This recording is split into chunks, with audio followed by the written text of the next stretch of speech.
நம்ம எல்லாருமே நம்ம மனசோட தினமும் ஒரு சண்டை போட்டுக்கிட்டே இருக்கோம் இல்லையா?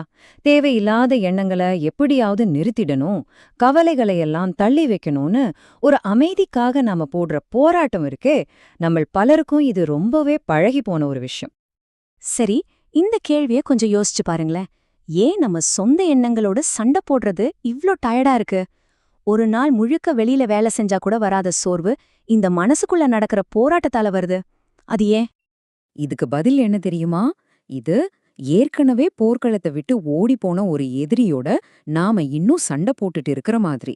அதாவது நாம எந்த எண்ணத்தோட சண்டை போடுறோமோ அந்த எண்ணம் தோன்றி அடுத்த நொடியே மறைஞ்சிடுது. சொல்லப்போனா நாம செத்த பாம்பா அடிச்சிட்டு இருக்கோம். அந்த எண்ணம் எப்பவோ போயிடுச்சு. ஆனா நாம அதோட நிழல பிடிச்சு போராடிட்டு இருக்கோம்.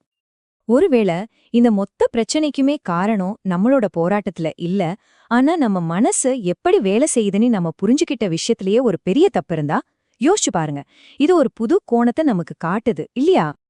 சரி, வாங்க நம்ம மனச புரிஞ்சுக்க ஒரு புது மேப்ப, ஒரு புதிய வரைபடத்தை பார்க்கலாம். இது நம்ம மனச ரெண்டு பாகமா பார்க்கற ஒரு அட்டகாசமான பார்வை. இங்கிதான் விஷயமே இருக்கு. நம்ம மனசு ஒண்ணுதான், ஆனா அது ரெண்டு விதலா வேலை செய்யுது. ரெண்டு தனித்தனி பாகங்கள் மாதிரி. ஒன்னு உணர்மனம், அதாவது த ஃபீலிங் மைண்ட். இன்னொன்னு செயல் மனம், அதாவது தி ஆக்ஷன் மைண்ட். இப்போ இந்த ரெண்டுக்கும் என்ன வித்தியாசம்னு பாருங்க. இந்த உணர்மனம் இருக்கே, அது வானிலை மாதிரி நம்ம கண்ட்ரோல்லயே இல்ல. எண்ணங்களும் உணர்ச்சிகளும் ஒரு ஆத்துல தண்ணி ஓடுற மாதிரி தானா வந்துகிட்டே இருக்கும், போயிட்டே இருக்கும். நாம அதை உருவாக்கல. ஆனா இந்த செயல் மனம் அப்படி இல்ல. அது ஒரு கருவி மாதிரி, ஒரு டூல். அதை வச்சு நாம பிளான் பண்ணலாம், பிரச்சனைய சால்வ் பண்ணலாம், வெளி உலகத்துல வேலைகளை செய்யலாம். அதோட கண்ட்ரோல் முழுக்க முழுக்க நம்ம கையில இருக்கு. சரி, இப்போ நம்ம மனசு செய்யற ஒரு பயங்கரமான, ஒரு அபாயகரமான தவறு என்னன்னு பார்க்கலாமா? நம்மளோட பெரும்பாலான கஷ்டங்களுக்கு இதுதான் மூல காரணம்னு சொல்லப்படுது. எல்லா பிரச்சனைக்கும் ஆரம்ப புள்ளி இதுதான். நம்ம ஒரு சின்ன தப்பு பண்றோம். வெளி உலகத்துல வேலை செய்யறதுக்காக இருக்கிற செயல் மனதை எடுத்து தானா இயங்கிட்டு இருக்கிற நம்ம உள் உலகமான உணர் மனதை கண்ட்ரோல் பண்ண பாக்குறோம். இது சுத்தியல வச்சு ஸ்க்ரூவை அடிக்க முயற்சி பண்ற மாதிரி. தப்பான வேலைக்கு தப்பான கருவி. பாருங்க, நம்ம உணர்மனம் இயல்பாவே ஒரு ஆறு மாதிரி தான். ரொம்ப அமைதியா, இயற்கையா ஓடிக்கிட்டே இருக்கும், எந்த தொந்தரவும் இல்லாதப்போ. ஆனா நம்ம செயல் மனம் உள்ளே கொதிச்சு, இந்த எண்ணம் வரக்கூடாது, இந்த மாதிரி ஃபீல் பண்றது தப்பு, இது எப்படியாவது அடக்கணும்னு சொல்லி அதை நிர்வகிக்க, சரி செய்ய, அடக்க முயற்சிக்கும் போதுதான் அங்க என்ன நடக்குதுன்னா, இந்த தலையீடு இருக்கு இல்லையா, இது ஓடுற தண்ணில நம்ம கைய கொண்டு போய் வைக்கிற மாதிரி. அப்படி வெச்சா தண்ணி நிக்குமா? நிக்காது. ஆனா நம்ம கைய சுத்தி ஒரு பெரிய சுழல் உருவாகி மொத்த தண்ணியும் கலங்கிடும். அதே மாதிரிதான் நம்ம தலையிட எண்ணங்களை நிறுத்தாது, ஆனா ஒரு பெரிய போராட்டத்தையும் குழப்பத்தையும் உருவாக்கிடும். அப்போ இதுக்கு என்னதான் தீர்வு?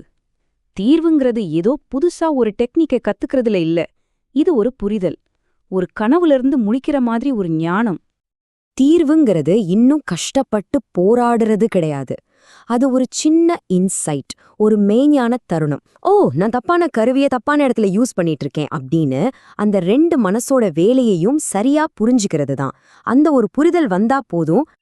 இத உணர்றது ஒரு கெட்ட கனவுல இருந்து முழிக்கிற மாதிரி. நீங்க கனவை சரி செய்ய முயற்சி பண்ண மாட்டீங்க இல்லையா?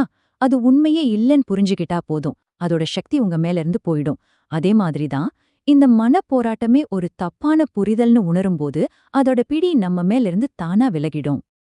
சரி, இதெல்லாம் கேட்க தத்துவம் மாதிரி இருக்கலாம்.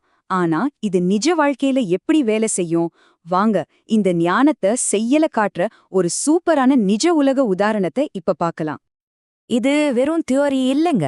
ஒரு டீச்சர் ரொம்ப கவனக்குறைவா இருந்த ஒரு குரூப் ஆஃப் ஸ்டூடெண்ட்ஸை வச்சு செஞ்ச ஒரு அட்டகாசமான நிஜ உலக கேஸ் ஸ்டடியை இப்ப பார்க்கலாம் வாங்க. முதல்ல பிரச்சனை என்னன்னா, மாணவர்கள் ரொம்ப கவனக்குறைவா இருந்தாங்க. எத்தனை தடவை சொன்னாலோ அவங்க பேப்பரை செக் பண்ணவே மாட்டாங்க. அப்போ அந்த டீச்சர் என்ன பண்ணாரு தெரியுமா? அவங்களுக்கு ஒரு புது அடையாளத்தையே கொடுத்தாரு. நீங்க இனி ஸ்டூடெண்ட்ஸ் இல்ல, நீங்க டீச்சர்ஸ்னு சொன்னாரு. அவங்க வேலை என்னன்னா, ஒரு சாம்பிள் பேப்பர்ல இருக்கிற தப்பெல்லாம் சிவப்பு பேனாவை வச்சு கண்டுபிடிக்கணும். இதோட ரிசல்ட் அடுத்த டெஸ்ட்ல எல்லா மாணவர்களோட மார்க்கும் பயங்கரமா ஏறிடுச்சு. இங்கதான் நம்ம முக்கியமான விஷயத்த கவனிக்கணும். அந்த டீச்சர் மாணவர்களோட மனசுக்குள்ள இருக்கிற கவனக்குறைவை சரி செய்யவே இல்ல. கவனமாறு கவனமாறுன்னு சொல்லல. அதுக்கு பதிலா அவங்களோட வெளி வேலைய மாத்தினாரு. அவங்களோட கவனம் தானாவே அதை பின்தொடர்ந்து வந்துருச்சு. இது நமக்கு சுதந்திரத்துக்கே ஒரு புதிய அர்த்தத்தை கொடுக்குது.